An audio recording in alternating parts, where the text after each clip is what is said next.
Hi and welcome to my kitchen. Today I'm going to be making a recipe called 100 Good Cookies. So stick around to the end to see if it actually does make 100. And I'm going to have to be on guard for that cookie thief again. So let's get started.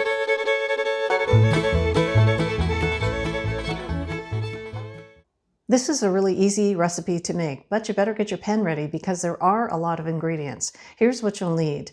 1 cup of margarine, 1 cup of brown sugar, 1 cup of white sugar, 1 cup of vegetable oil, 1 egg, 1 cup of Rice Krispie cereal, 1 cup of coconut, 1 cup of rolled oats, 1 teaspoon of baking soda, half a teaspoon of salt, 1 teaspoon of cream of tartar, and about 3 to 3.5 cups of flour. And you'll need a big mixing bowl.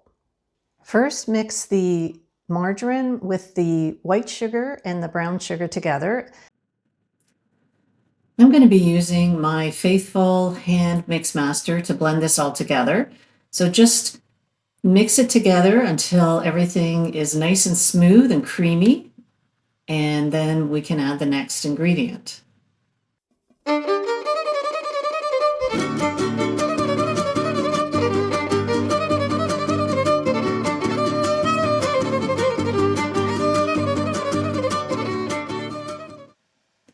Add in the vegetable oil followed by the egg until they're all evenly blended.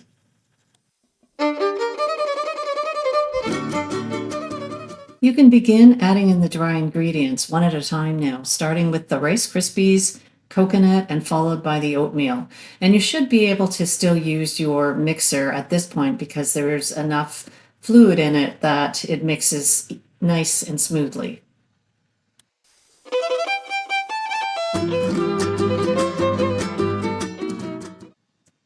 Next, you're going to add in the cream of tartar, salt, and baking soda. Okay, now I'm ready to add in the flour, and it calls for 3 to 3.5 cups.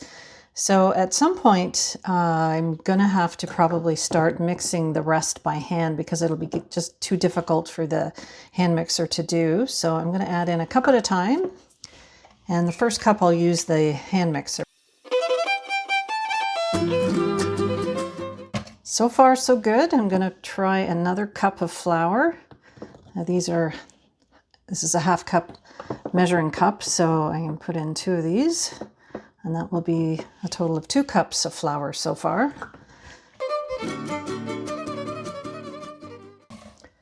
It's getting a little tough for the hand mixer to do the mixing, so I don't want to push it too much, so I'm going to do the rest of the flour with just stirring it by hand.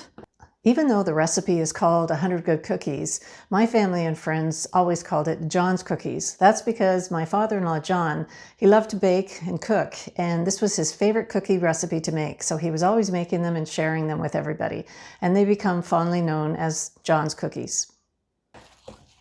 I think the idea is that you don't want it to be too gooey, and you don't want it to be too stiff. So I think I will add in another 1/2 cup. There's lots of moisture in here, so I'm going to add that in, and then that'll be it. So I've already put in the cream of tartar, and I'm not really sure what that does. If you have any idea what cream of tartar does, drop me a comment and let me know. I'd be really interested in finding out. So that looks pretty good. I think we're ready to put these onto the cookie sheet. Everything's mixed in. I don't see any flour, and it's nice. It's a nice pasty, not too runny, but it's not too thick. So I think we're all set. Okay, now that the cookies are all mixed up, the next step is to put them onto the cookie sheet. I'm using copper cookie sheets, which don't require any greasing, but I do have one that does, so I will grease it as well. And the idea is to just take little dough balls and spread them out on your cookie sheet.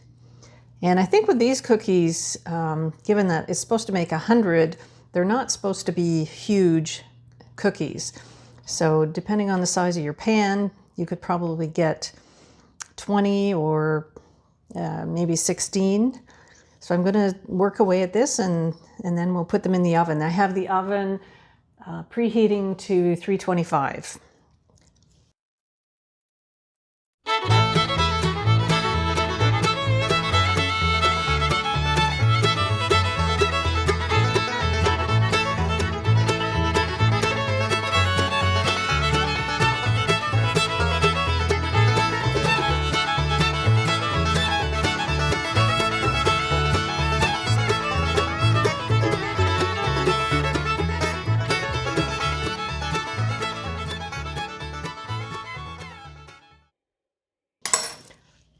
All right, there we go. So now I'm going to watch the cookies, and it takes about 12 to 15 minutes to cook them. So I'm going to just check them and see if they feel like they're cooking well, and if they're starting to brown up a wee bit, I'll move them up. Okay. Don't see, they're not browning yet too much, so I'm just going to let them cook a wee bit more, and then once they're ready, I'll move it up to the top shelf and then add in another tray and just watch them very closely and take them out when I think they're done, and just keep rotating in the new cookie sheets until we're all done. And then we'll see how we made out. Let's check these now and see if they're ready to move up to the top rack. Oh yeah. Well, it looks like they're almost done. I'm just going to move them up to the top rack for a minute or so. And let's put the next cookie tray in to get going.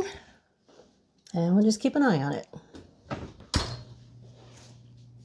It's been about 2 more minutes, and I'm just going to take a look at these cookies on the top shelf. Yeah, they look like they're done, so I am going to take them out. And we're just going to let them cool, and then we'll put them on a cooling rack. And that cookie tray there doesn't look like it's quite ready to go up, so I'll just keep an eye on it, and we'll keep going through this process until they're all done, and then we'll see how many we ended up with. Well, cookies are all made. I'll let you know in a few minutes how many we ended up with, but right now I'm going to my office to check my emails and put my feet up for a few minutes.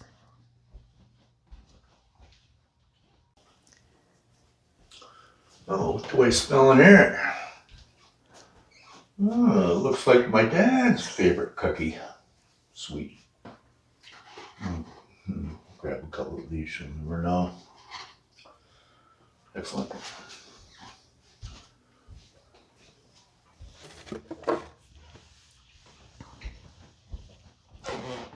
Okay, so did we get 100 cookies? Well, no, we actually got 76, but what? I'm sure there were 76 here. Well, less the one I had, and there were 3 on top of there. So somebody has been into cookies. Hey. Oh, you made some cookies, did you? Nice. You were at it again, weren't you? I know. Okay, that's all you get. I don't know what I'm going to do with this cookie thief. Anyways, he seems to like my cookies, so I guess that's a good thing. Anyways, folks, you've been listening to the Simple Living channel. My name's Lori, and I hope you like these cookies. If you do, let me know. And if you like this video, I hope you give me a thumbs up. Take care, everybody, and enjoy your 76 good cookies less what the cookie thief took. Have a great day, everyone. Bye.